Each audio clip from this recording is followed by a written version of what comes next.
The member for Barton. Thank you, Mr Speaker. The National Disability Insurance Scheme is a truly historic and transformational reform. At its heart, the NDIS is about inclusion, fairness and equity. Fairness and equity when it comes to access, fairness and equity when it comes to adequacy of support. It is not perfect, of course, and it has enormous challenges as we continue to continue to be rolled out to its full capacity. But none of these challenges are insurmountable. The NDIS can be all we want and need it to be, with a government that is genuinely committed to its reform success. The NDIS will never reach its full potential if it remains a low priority for government. I have assumed the responsibility of the NDIS from my colleague, the member for Jagga, Jenny Macklin. Since taking on the responsibility, I've met with many and still have many to meet participants, their families, carers, advocates and service providers. They have been extremely generous with their time and their views. This included discussions last week with the Valid Peer Support Group in Frankston, where I attended with the Labor candidate for the seat of Dunkley, Peter Murphy. One point that was made crystal clear to me was the overwhelming red tape of the bureaucracy, particularly for people transitioning to the NDIS.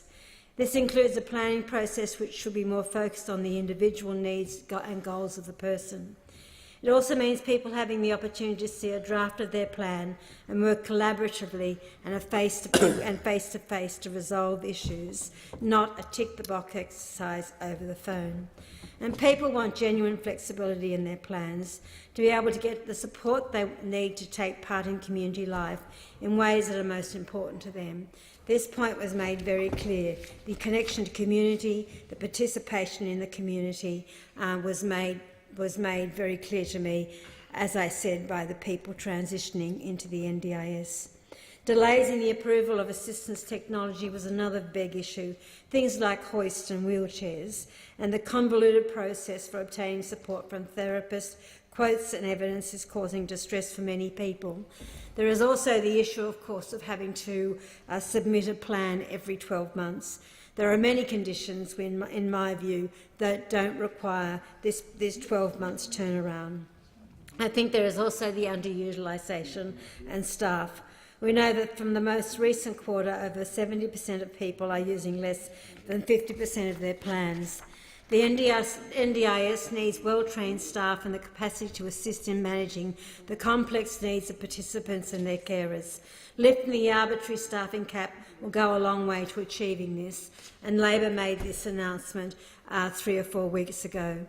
Labor also recognises the importance of advocacy and advocates. It is Labor's view across the board in the social services sector, including the NDIS, that advocacy is incredibly important. It should not be seen as a difficulty for government, and Labor will be supporting advocacy because advocacy keeps you accountable as a government and makes your work more pointed and more appropriate to the people that you're serving.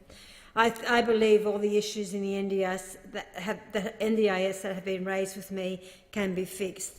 With commitment and energy, we can make the NDIS work. There is absolute commitment from either side of the House, from everyone involved, from people working for the NDIA to people working in the NDIS and participants in the NDIS. They want this to work. This isn't about a Labor government or a Liberal government. This is fundamentally about a genuinely committed government, a government that is genuinely committed to seeing the success of this scheme and improving the lives of people with disability and their families and carers.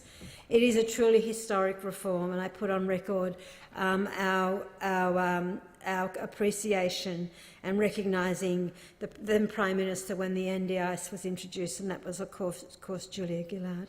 It has its challenges, but none of these challenges are insurmountable, and the NDIS can reach its full potential so long as it has a government willing to back it. The overwhelming thing, Mr. Speaker, that I have come to understand, that the bureaucracy and the processes involved are far too complex, and they are getting layered upon layered upon layered on each other. We need to cut through some of that red tape, cut through some of that bureaucracy, and remember that this is about people with a disability. It is not about government.